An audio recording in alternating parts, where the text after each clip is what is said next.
იმყოფებით ხონში და განსაკუთრებულად მინდა აღვნიშნო ის ადგილი, სადაც არის ერთ-ერთი ყველაზე მსხვილი ჩვენ დევნილების დასახლება ხონის მუნიციპალიტეტში. ვახორციელებთ ჩვენი კულტურის სამინისტროს სააგენტოს მეშვეობით განწონების აქციას რამოდენიმე ობიექტში, ეს არის ხონში ხონის მუნიციპალიტეტში მდებარე სკოლა, სადაც უმრავლესობა მოსწავლეების არიან ჩვენი დევნილები. ასევე ის განწონების აქცია, რომელიც იქნება განხორციელებული დასახლების ტერიტორიაზე მშენებარე ეკლესიაში. მე მინდა ვისარგებლო ამ შემთხვევით კიდევ ერთხელ და დიდი მადლობა გადაუხადა ხონის მუნიციპალიტეტის ხელმძღვანელობას და მეუფეს აბას, რომ მხარი დაუჭირეს და დაგვეხმარეს ამ აქციის და ღონისძიების განხორციელებაში. ძალიან მნიშვნელოვანი და ბედნიერი დღეა დღეს ხონის მუნიციპალიტეტში დევნილთა დასახლებაში ბავშვებს პირველიდან მეოთხე კლასამდე ბავშვებს დაურიგდათ ბიბლია და სხვა საჩუქრები.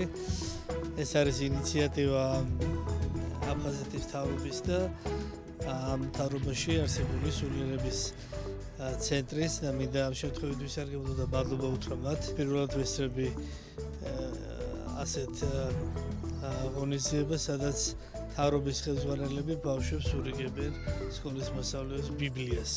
ჩვენ ვისურვეთ და ამ ბავშვებს ვისურვეთ განსაკუთრებით შევძლოთ აფხაზეთში დაბრუნება და ქართველმა და აფხაზმა ბავშვებმა და არა მხოლოდ ბავშვებმა თემმა მოსახლეობამ შეძლოს თანაცხოვრება, ისე როგორც ეს საუკუნეების მანძილზე იყო საქართველოში.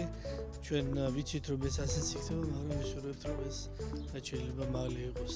დღეს აფხაზეთის მთავრობამ საკმაოდ დიდი საჩუქარი გაუკვეთა დევნილთა და არადევნილთა ბავშვებს გადასცეს ბიბლიები.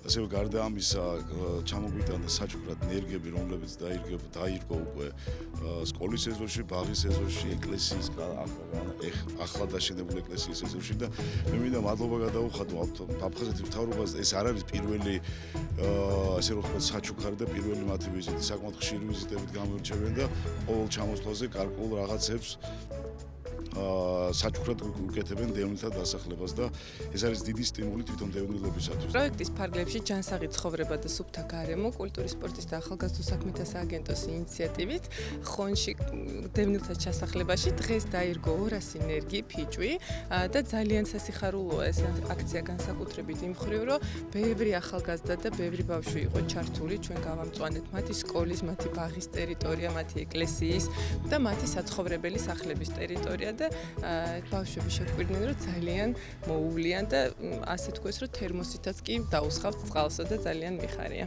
აფხაზეთის სულიერების ცენტრმა ქალაქ ხონის ნომერ 4 საჯარო სკოლის პირველიდან მე-4 კლასელებს გადასცა საჩუქრები კულტურის, სპორტისა და ახალგაზრდულ საქმეთა სააგენტოს ერთობლივი ღონისძიების ფარგლებში. ტაძრის ეზოში აკეთებს განწვანების აქციას, რომელიც ასე რომ ვთქვათ გაგრძელება არის იმ ღონისძიებების, რომლის ფარგლებშიც ტაძრის ექსტერიერის მოწყობა დააფინანსა აფხაზეთის სულიერების ცენტრის მიერ. ეს ღონისძიებები, რა თქმა უნდა, გაგრძელდება და იქნება პერმანენტული ხასიათის და ვეცდებით, რომ რა თქმა უნდა, მოვიცვათ მთელი საქართველო ჩვენი შესაძლებლობების ფარგლებში. ძალიან მიყვარს კითხვა და ძალიან მიხარია, რომ მოვივიდნენ სტუმრები და ძალიან მიხარია, რომ მაჩუქეს ბევრი წიგნები და სხვა დროს კიდევ მოვლენ. მე მიყვარს კითხვა და ძალიან მიხარია სკოლაში მაჩუქეს წიგნები და სათამაშოები.